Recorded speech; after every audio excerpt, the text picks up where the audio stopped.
Well, here we are back again, and we have one final episode that we want to do. I just cannot get Mel to take a vacation.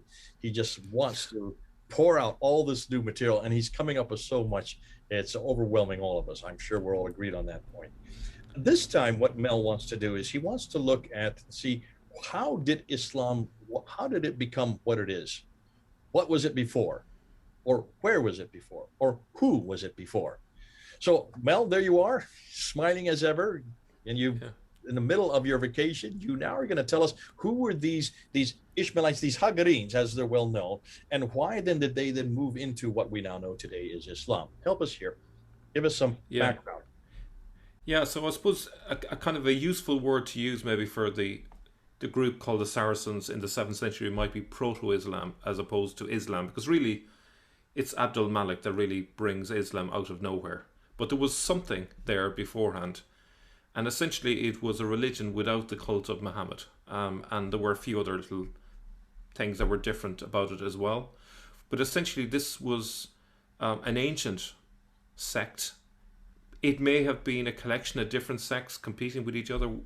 The details are not entirely clear, and historical evidence is a bit thin on the ground. So I'm keeping it low resolution on this one, but enough to actually indicate that there was something there even centuries before. And if you ask a lot of Muslims have this really strong conviction that they're following the original religion of Abraham. They have this feeling that Muslims were there even the time of Jesus and before. They were all Muslims all the way back. And obviously that's an anachronism, but there's something there. There's a little element of truth to that, at least according to some of the sources that I'm going to reveal to you today. So that's the overall gist of what I'm going to talk to you about. So I'm going to bring up the PowerPoint now. So the title for today is The Religion of Abraham that gave birth to Islam. In Surah 2, 135, it says, "They say, be Jews or Christians, so you'll be guided. Say, rather, we follow the religion of Abraham, inclining towards truth, and he was not of the polytheists." Now, I want to kind of interpret that for you a little bit. You remember I spoke about the idea that Umar and others were basically preachers and they were teaching others to be preachers. Well, here's an example of it. He's given an instruction to another preacher, and he's basically saying, well, what do you say if they say, either be Jews or Christians? What do you say back? And his response is, tell them this. The religion of Abraham, we follow the religion of Abraham. So that's essentially his response to that accusation. Okay? So that's the context. But what religion of Abraham is he talking about? So I'm suggesting today that Islam didn't just emerge out of nothing in a barren land from a pagan past. This is part of the sins argument, and we've all been fooled by it. It is part of the sins argument that Islam could only have come about as a result of a special revelation to an illiterate prophet called Muhammad. That's what we've been told for centuries. There are clues from pre-Islamic times that this is just a convenient myth. So I'm here to debunk that myth today. Umar was just part of this ancient tradition. He didn't come up with it. He was a mouthpiece in the middle of the 7th century, but he was not the source of it originally. So was there something before Islam? There is a history of Arabs following the Jewish religion prior to Islam. This was akin to the God-fearers in Rome. These were, I don't know if you're familiar with the term God-fearers, but these were people that basically imitated the Jews without fully becoming Jewish themselves. So what was the focus of this religion? They were focused on Abraham, but also on other figures in the Jewish faith. The Arabs were imitators of the Jews, following many aspects of their religion, but while still maintaining a separate identity as Ishmaelites. They were, in other words, proselytes. Possibly distinct from and in addition to that, there were some Arabs, the Idumeans, that had been forcibly converted to Judaism by John Hyrcanus in the 2nd century BC. And Joe in Red Judaism will probably talk about that at a future stage. He has a lot to say on that side of things. But today I'm just going to focus on this broad group of Arabs who basically like to follow the commandments that is found in the Old Testament without fully buying into all of the Jewish religion. They did it in their own particular way. So why did Arabs follow Abraham? Well, Abraham is believed to have come from Ur in Mesopotamia to Haran and then entered the land of Canaan. And Arabs believe they are descended from him through Ishmael, who was the son of Abraham's concubine Hagar. So that's the reason they focus on Abraham, and they believe that the religion that they were following was the original religion, the one that was there before Judaism changed it all. And a quick note about Ur. I've already mentioned that there's dispute about Ur, but this is some additional information that would argue that Ur was not where we thought it was in southern Iraq. Sumerian Ur is never called Ur of the Chaldeans in hundreds of references in cuneiform texts. The Chaldeans were related to the Arameans and didn't penetrate the area of southern Mesopotamia until 900 BC. Genesis 24, 4 and 7 seems to put Abraham's birthplace in upper Mesopotamia, where Laban lived. And interestingly, an Elba tablet refers to Ur in Haran. So there is a good case to be made for an Ur that's further north in upper Mesopotamia. So it's significant that that Ur may have come from there, but I think the key point really to draw from this is that the Ishmaelites believed that that's where their father in faith had come from. Let me just interrupt you real quickly, Mel. Yeah. You're not suggesting that what Sir Leonard Woolley has uncovered, the ziggurats of Ur and all the other trinkets that you see in the British Museum that he discovered in the 1920s and 1930s, that's fraudulent? Then you're not suggesting that. No, I think there's counter evidence. He's identified one particular place and suggested this is the Ur of the Chaldeans, but there's some counter evidence that perhaps this is the wrong city, that there is an Ur, another, because Ur just simply means city. The city of the Chaldeans may have been further north, and that's all I'm saying. I'm not suggesting fraud or anything like that. Certainly in the period of the 7th century AD, they would have thought that Ur was at a different place. We've already talked about this in another episode. Yeah.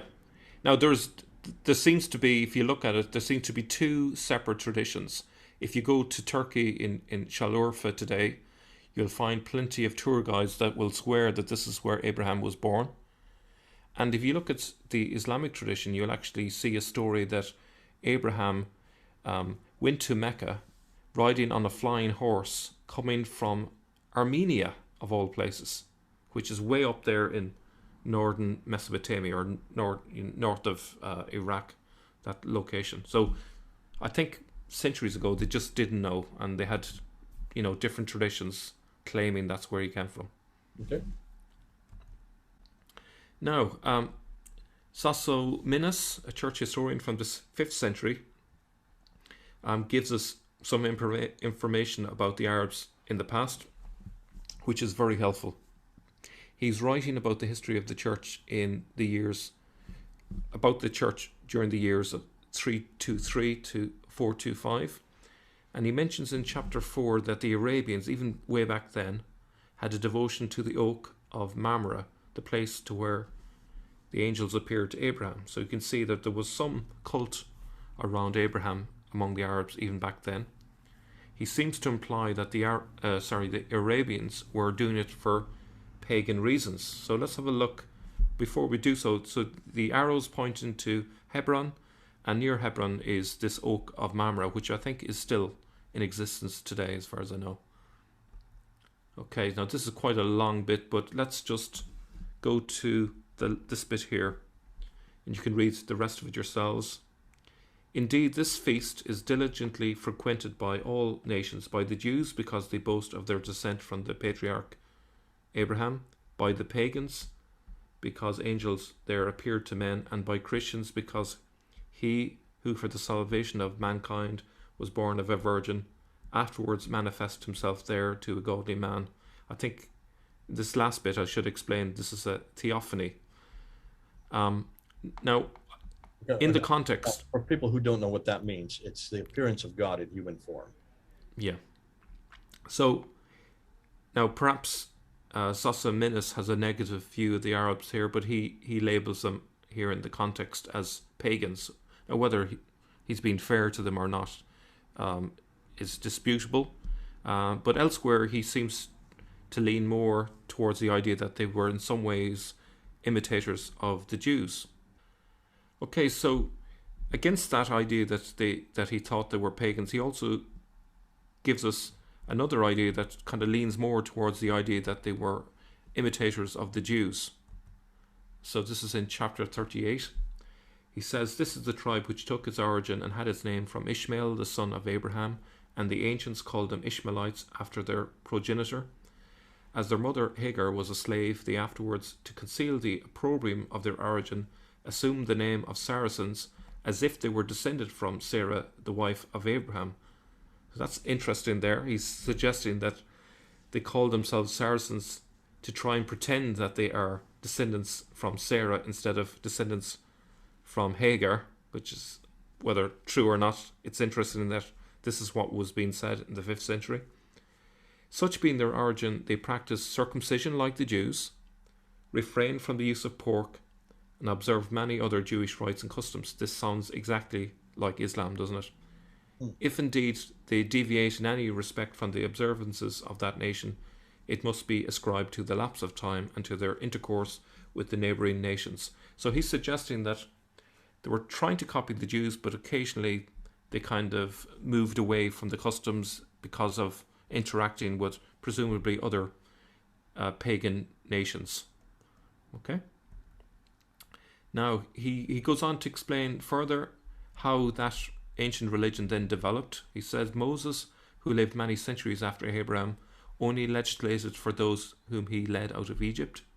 The inhabitants of the neighbouring countries, being strongly addicted to superstition, probably soon corrupted the laws imposed upon them by their forefather Ishmael. The ancient Hebrews had their community life under this law only, using therefore unwritten customs before the Mosaic legislation. These people certainly served the same gods as the neighbouring nations, honouring and naming them similarly, so that by this likeness with their forefathers in religion, there is evidence their departure from the laws of their forefathers. As is usual in the lapse of time, their ancient customs fell into oblivion, and other practices gradually got the precedence among them. Some of their tribe afterwards, happening to come in contact with the Jews, gathered from them the facts of their true religion, returned to their kinsmen, and inclined to the Hebrew customs and laws. From that time on until now, many of them regulate their lives according to the Jewish precepts. So if you're not following that, what he was saying is that in the past they were following the Jews, and then they became more pagan for a while, and they basically forgot their link with the Jews, and then they discovered the Jews again, as it were, and they start finding out about Moses now, because you can just imagine with the passage of time. So we're talking a really ancient religion here. So they started imitating Judaism again, but this time now they're taking on, in addition, the laws of Moses. Now, obviously, this is written in the 5th century. We don't know if Sozomenus is correct in terms of the more ancient past, but certainly he's observing that these Arabs are imitating the Jews in the 5th century, and I think really that's a really strong case for suggesting that this sect continued on until the 7th century, and then it transformed into what we call Islam today. Now, Sozomenus, or Sozomen, I should say, also says that more recently they have come to adopt Christianity, having come into contact with monks and priests. Some fully converted to Christianity, others may have simply imbibed merely an Arian form of Christianity, which was prevalent in the 4th century. We know through the work of Epiphanius that indeed the bishops of Petra and Arabia were both Arians. And this is my summary of what he was saying. So you see how significant that is, that he suggests that some of them became Christians, but some of them imbibed an Aryan form of Christianity. And we can see that in the Islam we see today, which is the idea that Jesus is not divine, he's just an ordinary human being. I don't know if you want to jump in on that. Now, this is interesting because this then makes sense of why we have so much of the material that's on, let's say, even something as simple as the Dome of the Rock, which is definitely Arian, confronting the Monophysite, confronting the also Chalcedonian view that would be the Byzantine view of Christ, which are both Trinitarian, and it's confronting this Trinitarian view, and it's also confronting the divinity of Jesus. This would make sense then if this is where the Arianists come from. In fact, you're answering a question that many have asked. Where did this Arian form come from? Well, the Arian form was already there. There were Arianists who were there from the 4th century on in that part of the world. And if that is the case, then it looks like starting with Abdul Malik, we can't say if we don't want to say it's starting with him, but he is the one that comes out really strong against the Trinity and the person and divinity of Jesus. It looks like that Arian form then really comes to the fore in certainly in the structures and in the inscriptions and in the coins and whatnot in the late 7th century. Yeah, and I think what's really helpful about this, we keep coming across the idea they've borrowed these ancient stories from centuries ago. How is that possible? Well, now we can see it's possible. If there is a tradition going way back centuries ago, we can see that these stories got, if you like, imbibed into their sect, and then they're being retold, and they're being even used in their preaching, even though they've got nothing to do with the Bible. These strange stories, they're kind of semi-pagan, a lot of these stories, but obviously the Arabs had a kind of an interest in those stories, and this is, I would suggest, the reason why we have these scraps and collections of all of these stories, like the Seven Sleepers and so on. Something else, Mel. Yeah. If you are an Ishmaelite or a Hagarine, and you now are coming into dominance there in the 7th century, and yet the greatest power of the day that's just north of you is Christian. And remember, we've said this before, those Christians have a prophetic line. Those Christians have a scripture. The Jews who are right there on the Temple Mount, they also have a scripture. They have a prophetic line. Where are you going to get your scripture, and where are you going to get a prophetic line? Where are you going to get that kind of identity that can compete with them? And yet you are now the political power. You are now raising yourself. And that's why Abdul Malik, by the time he comes to power in 685, he now controls that whole swath of land. But he doesn't have what his Christian and Jewish cousins have. He doesn't have what they have. So how would you make yourself distinct from them? Well, you probably go back to your Jewish antecedents of monotheism, and you consider those who are all around you have become polytheists by elevating, as you say, elevating Jesus to the status of divinity. Say not three, for God is one. That's on the Dome of the Rock. Chapter 4, verse 171 is on the Dome of the Rock. So it stands to reason that this Arian form of, which then takes precedence and then becomes the dominant theme for all of Islam later on, starts to be introduced at this period, because now you want to create that Hagarin, that Ishmaelite identity, but you've got to create it that is different from those who are in power. What's the best way to do that? Make sure that you confront that polytheism. They have become polytheists, in contradistinction to the early Jews who were monotheists. Yeah. And I would say as well, the thing that they need a scripture that they can all gather around. So you need a Quran, and you also need a common language to bring this nation together. And so that's really what Abdul Malik and the caliphs that followed him really set about doing. The coins back you up on that. They take away the Greek script and he replaces it with the Arabic script. He is the first to do the Arabic script there. They take away and they mock Justinian and his two sons on the 692 coin. Justinian II goes to war with him, so he then introduces his own image and then puts that script there. That's the Arabic script. And then finally, by 696, he takes away all images and only has this Arabic script, which then continues on until today. So that's all introduced in the late 7th century. This is another example of what you're saying. This is this identity, create an identity, and it's going to be around a language, it's going to be around a person, and it's going to be, well, we don't know about the person yet, but it's certainly going to be in contradistinction to that which they are competing against, their cousins, who are also trace the lineage back to Abraham. But those cousins, the Jews and the Christians, trace it through Isaac, whereas they trace their lineage back through, in this case, Ishmael. Yeah. And I think something to kind of suggest as well is, if you've been living under the shadow of the Christians and Jews for centuries, trying to be like them, you would have a certain inferiority complex. And so what you do then, you want to impose something new, you want to create something different and make yourself distinctive from them instead of just copy. But unfortunately, they didn't manage to stop copying it, but they tried. Well, have we not been saying this for years? Islam really is an attempt to create an identity that is in contradistinction to those who have the bigger identity, the greater identity. And everything we've known now about this Jerusalem thesis starts from the premise that it all began in Jerusalem. It all began from the biblical text. It all began much further north. How then are you going to create your own identity? You can't. First, they did stick it in Jerusalem to begin with. You can see that's going to cause problems later on down the line. Back to you. Yeah.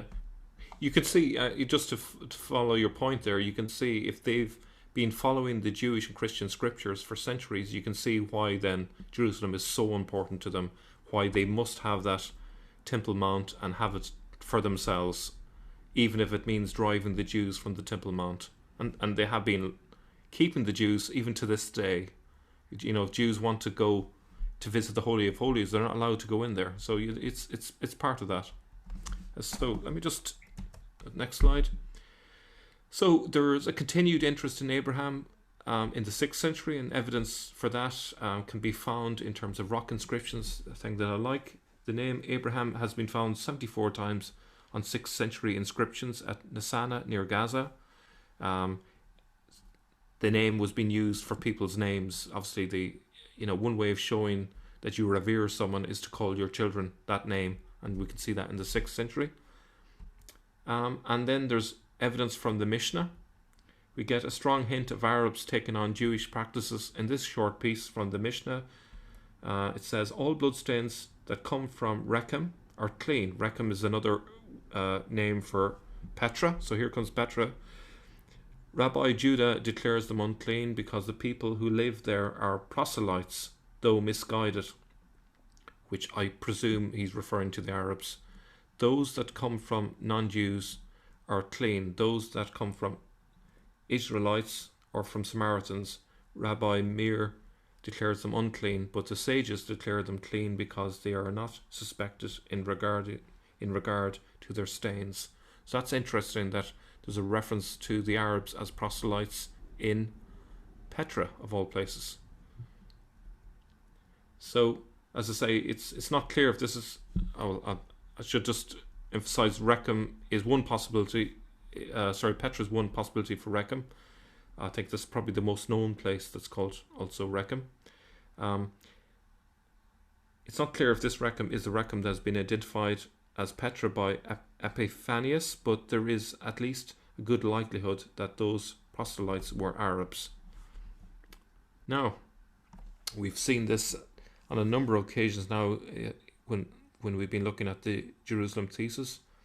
In the 660s, we get a number of indications that this Abrahamist sect was chief among the believers movement, otherwise known as Mu'minin, which was a collection of Jews, Christians, and this Arab sect.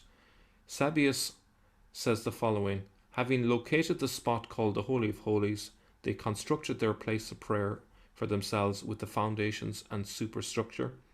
But the Ishmaelites, envious of them, expelled them. So the people who were doing this, building this prayer place with the Jews presumably, but the Ishmaelites, envious of them, expelled them from that spot and called the same building their own place of prayer. They, the Jews, erected elsewhere another place for their worship. So you can see the Jews wanted to use this place again as their place of prayer, but the Ishmaelites, who were envious of them, expelled them and basically said, we'll have that and we'll make this our important place of prayer. Now, we also have the chronicler of Khuzestan in the 660s. He says, regarding the Dome of Abraham, we have been unable to discover what it is, except that because the blessed Abraham grew rich in property and wanted to get away from the envy of the Canaanites, he chose to live in the distant and spacious parts of the desert. Since he lived in tents, he built that place for the worship of God and for the offering of sacrifices. I believe what he's referring to there is the idea of the tabernacle, the tents out in the desert. It took its present name from what it had been, since the memory of the place was preserved with the generations of their race. Indeed, it was no new thing for the Arabs to worship there, but goes back to antiquity, to their early days, in that they show honour to the father of the head of their people, in other words, Abraham. Okay, so Sabius refers to a person called Muhammad when he writes in the 660s. Now, I think the key thing before we look at what he says about this person called Muhammad, the title Muhammad, this is not the Muhammad of the standard Islamic narrative, because we're talking about someone in the wrong place at the wrong time. Muhammad of the tradition was never in Israel, apart from the mythical story of him on a flying horse. He was meant to have died in 632. The only person who was in Israel in the 630s was Umar, and there's, for example, if we look at Thomas the Presbyter, he talks about this person called the Muhammad of the Tayyaye in February of 634. And then there's an anonymous reference to a prophet armed with a sword who is set in July 634. Both of those references correspond with Umar, and I think when Sebius here is talking about Muhammad about 30 years later, I think it's fair to say he's talking about Umar and not the fictional Muhammad that we know. And I think one of the things we could also say about the name Muhammad, for those who are not aware, is Muhammad is actually a word which means temple. And what a great title for Umar to put upon himself, because he was obsessed with the Temple Mount. It's pretty clear from the 7th century sources. First thing he did after invading Jerusalem was to go about building a masjid, a house of prayer for his sect. And we can see that he belonged to this sect that we've been referred to in this quote from Sebius. What's interesting here, this is probably a really early, reliable quotation from the person in history who took on the title Muhammad. But the focus is on Abraham. It's not on Muhammad here. It's a totally different take on things. So I'll just read it very quickly. With an oath, God promised that land to Abraham and his posterity with him forever. Now you are the sons of Abraham, and God will relies on you. The promise made to Abraham and his posterity, when he loved the God of Abraham, and go and take possession of your country, which God gave to your father Abraham, and none will be able to resist you in battle, for God is with you. He's basically making a religious argument for why they're entitled to that particular land. They're entitled to the Temple Mount. They're entitled to Canaan. And this is, the argument that's been going on since then between the Palestinians and the Israelites. Don't want to bring up politics, but essentially you can see the traces of it here.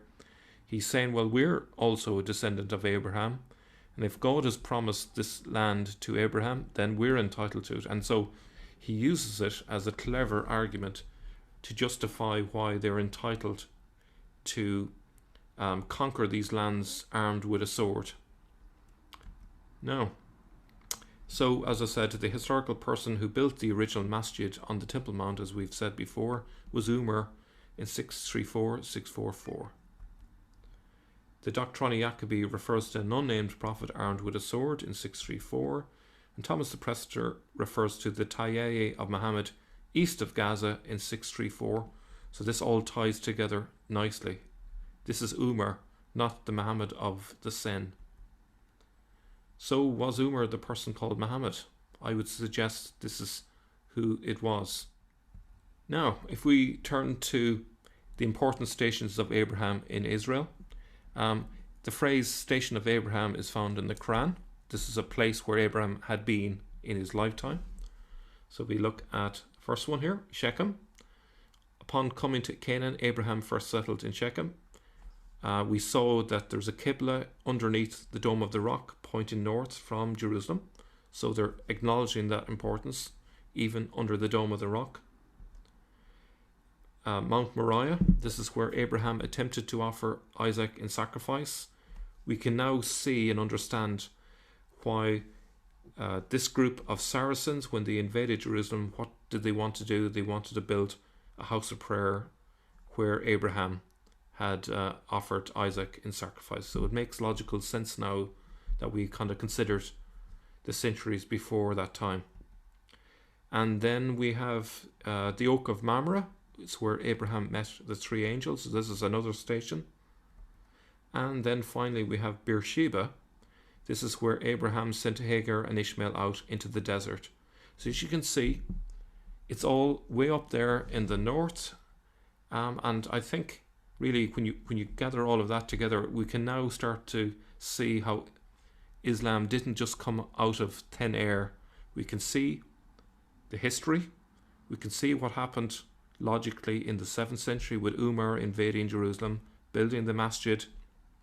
Towards the end of the 7th century, we see Abdul Malik really pushing a new cult now, the cult of Muhammad, instead of the cult of Abraham. And then from the 8th century onwards, this story gradually changed, and a fictional biography emerged.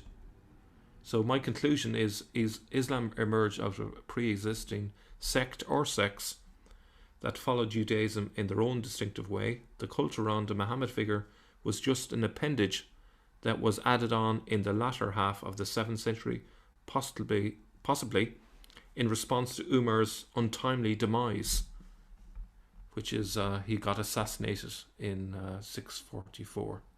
So that's it. I'll come back to you, Jay. Thanks once again. Again, you're just, in some ways, this is a good conclusion for all the series that we have done, looking at the antecedents to the Jerusalem thesis. You've gone through and you've mentioned the proto-Islamic. Proto-Islam is really the people you're talking about. These Abrahamists, you've used that word before. They're not really Jews, they're not Christians, but they're what we would call, and what historians have always called, as Ishmaelites, because they call themselves that. There's lots of references to them calling themselves Ishmaelites. They call themselves Hagarenes. They call themselves Saracens. They call themselves Muhajirun. And they call themselves Maghreb. And if you look at those 5 names, they all are saying the same thing. An Ishmaelite, they're in the line of Ishmael. A Hagarene, the line of Hagar, who is the mother of Ishmael. Their whole Saracen would be, this is their reference. They want to be seen as part of Sarah, though they're not really. It's in some ways it's a contradiction to Ishmael and Hagar.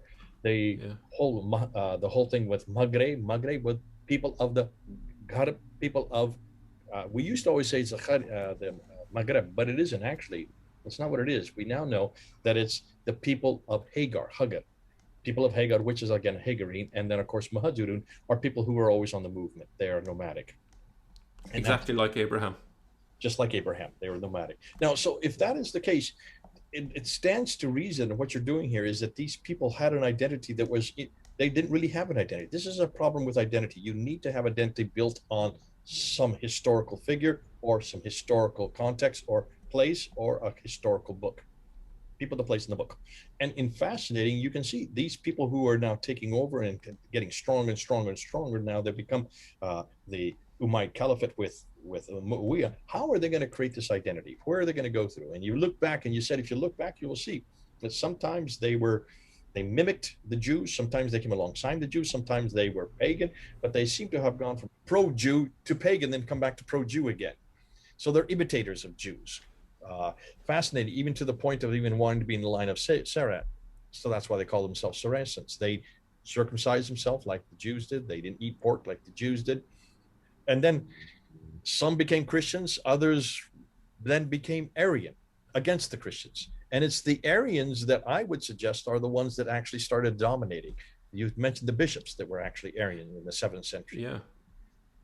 What's fascinating then, you talk about the Mu'minin. The Mu'minin are these believers. who are made up of both Jews, Christians, and pagans, or the Arabists or the Ishmaelites. And it's the Ishmaelites who then they want really Moriah. Everybody wants Moriah. Everybody wants Jerusalem. Everybody wants this city, and they want that one place. That's where Abraham, since they're Abrahamists, since they are all Ishmaelites, since they're Hagarites, they want where Abraham went, where he went to sacrifice Isaac. So who comes along? Well, then you see this man named Umar comes along. He comes around in about 638. He finally gets Jerusalem. And the first thing he does is he slaps that building right there on the Temple Mount. This is where Abraham, this is where everybody wants. This is Marwa. Marwa would be the derivative, or I want to say it's the Arabization of Moriah. Yeah. Sabaeus talks about Umar and all the fact that Umar wanted to be everything Abrahamist. He was very much about that sort. Not from Mecca, Medina, from over to the east. So we're talking about this side, over to the east. He's from what is today Hira, or today Kufa. And then what you do is you go in and you continue with this idea. But you talk about the if you look at where Abraham, the four major cities that Abraham really refers to. One is Shechem, where he first arrived when he came from Mesopotamia. Moriah, where the sacrifice was to have been. Mamre, the oak of Mamre, and where he met the angels, and then Beersheba, where he threw out Hagar. Those are the four cities. Those four cities are all through this material. They are all part of this tradition.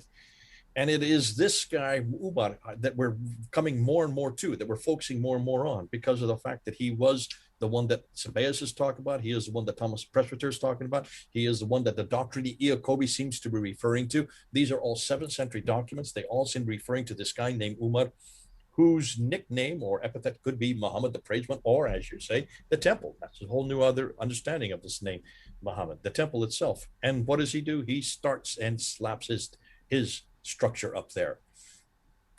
Who comes and then rebuilds it again? Muawiyah rebuilds it in 661, 660, 661. Who then rebuilds it again? Abd al-Malik. And by the time Abd al-Malik comes to power, he then builds the biggest structure of its day, the finest building of its kind, the Byzantine architecture, slaps it in. It's still there today. We can still see it. Go to Jerusalem. You can see it right there on the Temple Mount, above this rock, this famous rock, this rock underneath which now has a hollow place underneath. All of this is pushing and showing that this is how Islam began. It followed a sequence. Why are we surprised that it didn't evolve? Why are we surprised that it came out of this identity crisis that they were having? These Abrahamists really have identity crisis. They want to be Jew, yet they don't want to be Jew. They want to be Christian, but they don't want the seeming polytheism of Christianity. They don't want the Trinity. So what do? They try themselves, and they're politically already, they're creating and they're gaining an awful lot of ground. But then by the time Abd al-Malik comes to power, remember, the Umayyad dynasty had been in power for 30 years by this time. He's an Umayyad. What does he finally do? Well, then he slaps down his own Arabist, his own Hagarine. You might say it is a anti-Christian, mainly anti-Christian cult that is Aryan, therefore it's monotheistic, going back to the monotheism of Judaism. His perception is that the Christians have become pagan because of their polytheism, seeming polytheism. Go ahead. I was just going to say, did you notice in any of that presentation any reference to the need for revelation from the angel Gabriel? There is not. Not a thing. It's all explained historically. There's no need for a divine intervention here. It's all explained. There's nothing there for a Muhammad. These scraps, these bits of materials, they are not the lectionary themselves. They are only referencing a lectionary that's been lost. The lectionary is just a collection of biblical passages. Both of us could read that quite happily. It's just the Bible, essentially, in nice, easy passages, nice chunks. But the Quran, what we call today the Quran, is simply the correspondence between the organizers, this movement of the believers. It's basically correspondence of the believers. That's essentially what you're seeing in the Quran. I'm not going to agree with that right now. Okay, that's all right. We may differ on that one. I would suggest that these are lectionary, because you haven't read Gunther Luling's book. He comes very. Oh, maybe I may change my mind. So strophe for strophe, exactly the same, even strophe for strophe. This beautiful poetry that Muslims always talk about in the Quran. Actually, those can be found strophe per strophe from the Syriac writings. Okay, yeah. That's why Dan Brubaker has, you don't know this, but Dan Brubaker is saying we need to go back to this book. We need to get back and really start reading this. You've got to read this guy. I mean, it's very long and it's huge, and he was ahead of his time, and he's no longer living. That's Luling. That's Gunther Luling. This is not Luxembourg. This is Luling, and that's why I would suggest these are not just discussion points. These are actually lectionaries. These are many of them are Christian hymns written in Aramaic. Okay. These are actual Christian hymns that he has been able to find that shows exactly. But what they have done is once you take it out of the Syriac and the Syriac Aramaic and put them into Arabic, you lose an awful lot of the meaning, but you also lose an awful lot of the beauty. And because of that, when you do one step further and start adding the diacritical marks in the 8th century, you lose even more. So what has finally been, what we now finally have, despite the fact there are 93,000 differences in these, what we now have today is not, it's just a facsimile. Isn't everything we're finding a facsimile? It's a facsimile of what originally was there. The beautiful Christian hymns that were gorgeous when they were first written no longer are that beautiful. Yet the Muslims go on and on about how beautiful it is. How could someone who's illiterate have written something so beautiful? And I keep on reminding them, be careful, be careful. This is not Muhammad. This is not a man. This is not even those who put the Quran together. They have just borrowed this. But that's for another time, for when we get into the Quran. And there's an awful lot there that we have to unpack yet out of Luling and also Luxembourg's material that will show that most all of these mystery letters actually are explained. Much of the 20% of the Quran that they don't understand can now be explained if you just go back to the Christians that wrote it. Now, because of this, what you're showing is not only, and to get off the Quran now, back to the man himself, the Umar, and then of course Abdul Malik. I love what you have done here. You have shown that there is a chronology, there is an evolution, there is, if you follow what's happening on the ground, as we've said many times, follow what's going on happening in the 7th century. Just follow it through, and you will see how Islam finally began to form. We haven't really gone further than the 8th century. We've just intimated what was happening in the 9th century and 10th century. We blamed an awful lot on the 9th and 10th century, but we do need to still come back and put it all together at one time. We'll do that in the future, but this is fun. Absolutely. Thank you so much. Going back again, pleasure. Helping us with the Jerusalem thesis. Terrific stuff. What you are doing, what Paul's doing. God bless you, and Murad and Joe and all the rest. You guys have been a real joy. The gems you're coming up with, I love them. Let's see how the people react. Now, those who are watching, do react. Help us out. These are green papers. We want to make them into white papers so that we can get them out there as real proposals. But until then, let's hear your comments. Let's see where you're going to go with it. And let's see how is it we're going to piece all this puzzle together. God bless you. This is Jay here in the United States. Mel over there in Europe. 3,000 miles away. Over and out.